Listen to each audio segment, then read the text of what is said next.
नमस्कार, UP non stop में आपका स्वागत है। मेरा नाम है नवनीत जेएमएच। आप देख रहे हैं जेएमएच न्यूज़ चैनल। देखिए, समाजवादी पार्टी के राष्ट्रीय अध्यक्ष अखिलेश यादव और आरएलडी के अध्यक्ष जयंत चौधरी ने प्रेस कॉन्फ्रेंस करते हुए बड़े ऐलान किए हैं।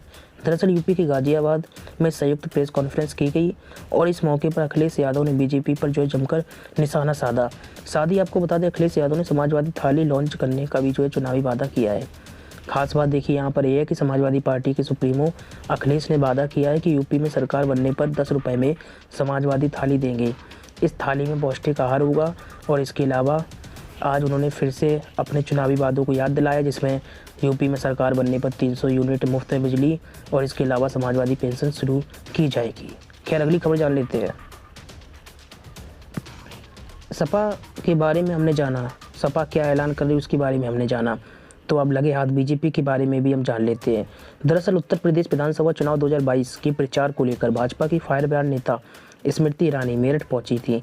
यहां उन्होंने महिला अपराध के बहाने पूर्व की समाजवादी सरकार पर हमला बोला और अखिलेश यादव का नाम लिए बगैर मुलायम सिंह यादव के बरसों पुराने बयान की याद भी दिलाई और कहा कि सपा प्रत्याशी कहता है कि चुन चुन कर बदला लिया जाएगा।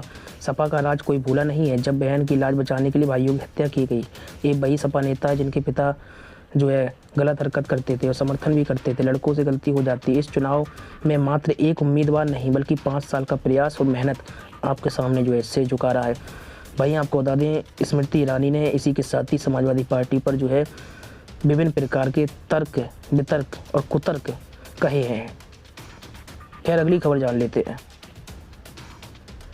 केंद्रीय मंत्री अमित शाह ने वादा किया है, दरअसल कहा है कि उत्तर प्रदेश में भाजपा की सरकार दोबारा सत्ता में आई तो गन्ने के भुगतान में देरी पर किसानों को ब्याज का भुगतान किया जाएगा।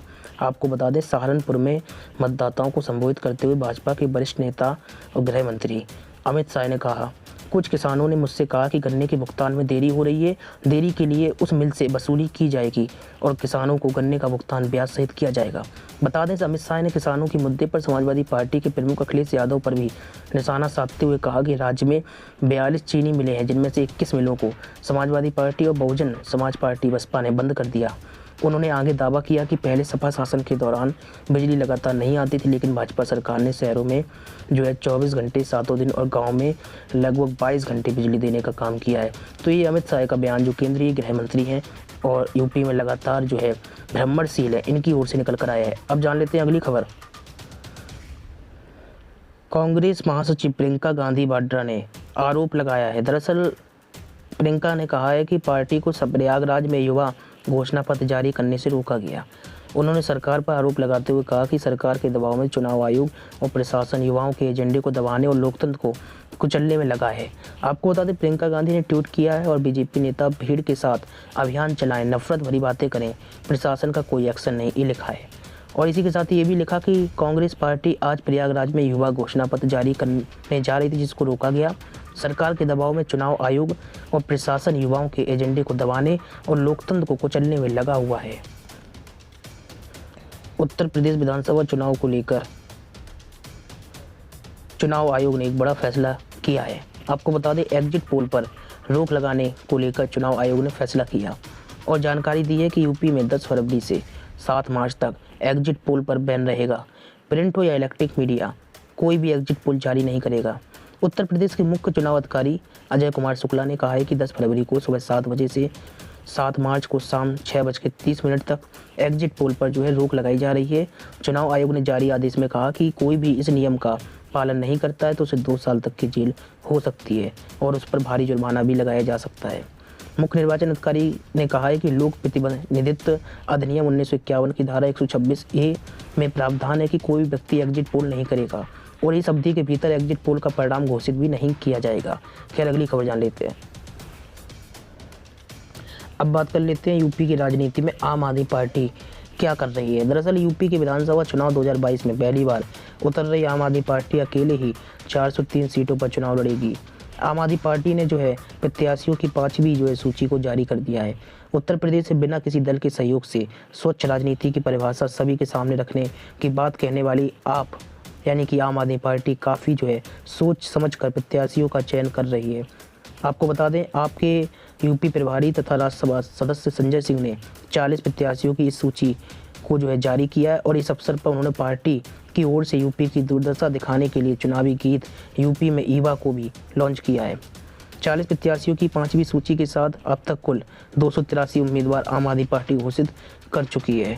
वहीं आपको बता दें, आपने उत्तर प्रदेश के विधानसभा चुनाव के लिए 40 प्रत्याशियों की 5वीं सूची जारी की और इस सूची में गोरखपुर सदर सीट के प्रत्याशी का भी नाम है। गोरखपुर सदर सीट से मुख्यमंत्री योगी के खिलाफ आम आदमी पार्टी ने समाज सेवी विजय श्रीवास्तव को मैदान में उतारा है। इसी के साथ ही आम आदमी पार्टी ने मैनपुरी के करहल से भी प्रत्याशी तय किया है। मैनपुरी के करहल से समाजवादी पार्टी के राष्ट्रीय अध्यक्ष अखिलेश यादव चुनाव के मैदान में है। सामान्य सीट पर बहुजन समाज पार्टी के 80 प्रत्याशी को उतारा है, जबकि आम आदमी पार्टी ने अखिलेश यादव के खिलाफ शिशुपाल सिंह यादव को अपनी पार्टी का प्रत्याशी घोषित किया है। खैर, अगली खबर जान लेते हैं। बात कर लेते हैं पैसों से जुड़ी हुई। दरअसल उत्तर प्रदेश, पंजाब और उत्तराखंड समेत 5 राज्यों में विधानसभा चुनाव का दौर चल रहा है।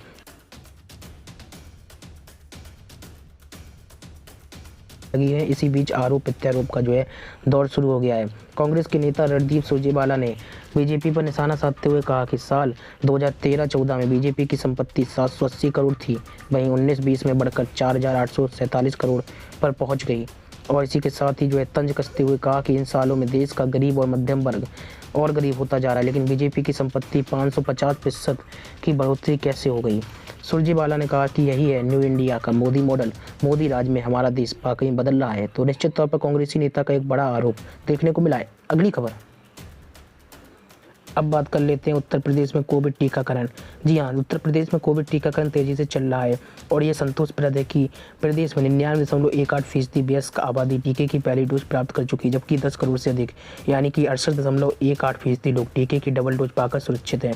25 करोड़ 68 लाख से अधिक कोविड टीकाकरण और 9 करोड़ 90 लाख से अधिक टेस्टिंग करके उत्तर प्रदेश टेस्टिंग और टीकाकरण के मामले में देश में पहले स्थान पर है।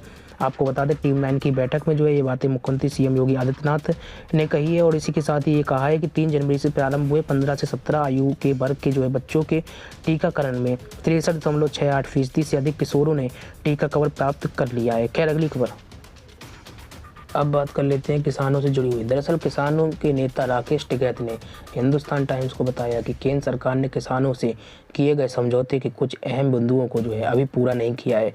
इसी के साथ ही उनका कहना रहा कि टेनी की बर्खास्तगी इन अहम बिंदुओं में से एक का हिस्सा है। मिशन उत्तर प्रदेश के पहले चरण में किसान मोर्चा 3 फरवरी को प्रेस कॉन्फ्रेंस करेगा और इसके बाद किसान संगठन मोर्चा के बैनर तले नुक्कड़ सभाएं करेंगे और सरकार के खिलाफ सोशल मीडिया पर अभियान चलाएंगे। इससे पहले 31 जनवरी को किसान मोर्चा के नेता सरकार के खिलाफ सभी तहसीलों और मुख्यालय यानी कि जिला मुख्यालयों में प्रदर्शन करेंगे। उनकी मांगें मानी जाएं, इसकी अपील भी की जाएगी। संयुक्त किसान मोर्चा के नेताओं ने कहा कि केंद्र सरकार ने एमएसपी के मुद्दे पर कोई कमेटी नहीं बनाई और किसानों के खिलाफ दर्ज मुकदमे भी अभी तक वापस नहीं लिए गए। इसके अलावा अजय मिश्र टैनी को भी बर्खास्त या गिरफ्तार नहीं किया गया है। किसानों ने पहले भी मिशन उत्तर प्रदेश उत्तराखंड चलाने का ऐलान किया था, लेकिन केंद्र सरकार ने पीछे हटते हुए कृषि कानून वापस ले लिए थे। तो एक बड़ा ऐलान संयुक्त किसान मोर्चा के नेताओं का देखने को मिल रहा है। ये खबरों को पढ़ने के लिए GMH.in विजिट करें। खबरें आप पढ़ सकते हैं। चैनल को सब्सक्राइब करिए, बेल को दबाइए, लाइक और शेयर करना मत भूलिए। नमस्कार।